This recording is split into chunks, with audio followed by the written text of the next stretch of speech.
हाय, good morning. आज काहीतरी productive करण्याची जास्त चुल आली आहे मला.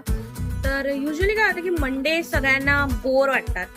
तर आज आपण मंडेला काहीतरी फन करूया, म्हणजे बोरच नाही होणार. व्हॉट्स ए, चला आज खूप काम करूया आपण. Productive day. चला. प्रोडक्टिव्ह डेची सुरुवात झाली एक इंटरेस्टिंग असा क्लास अटेंड करून. क्लास अटेंड केला, थोडंसं खाऊन घेतलं, आवरून घेतलं आणि मग मी निघाले अंधेरीला. जात असताना इतकं सुंदर वातावरण दिसलं ना, ते बघूनच मन खुश झालं. बरं, अंधेरी मेट्रो स्टेशनला पोहोचले आणि हा धोधो पाऊस सुरू झाला. म्हणजे मुंबईकरांसाठी कधी कधी पाऊस हा वैतागच असतो नाही का. पण ठीक आहे यार, म्हणजे आपल्याला आता सवय झाली आहे म्हणा ॲडजस्ट करायची. अंधेरी मेट्रो स्टेशनवरून मी पोहोचले DN नगरला. मध्ये वेळ मिळाला तर पुस्तकही वाचून घेतलं. तिकडचं काम संपवून मी संध्याकाळी पोहोचले घाटकोपरला. घाटकोपर शाखेची मीटिंग होती. खूप महत्त्वाच्या विषयांवर मीटिंग झाली आणि मजा आली चर्चा करून. त्यानंतर मी पोहोचले अंबरला भेटायला. खूप दिवस झाले मला तिला भेटायचंच होतं. नंदनालाही भेटले.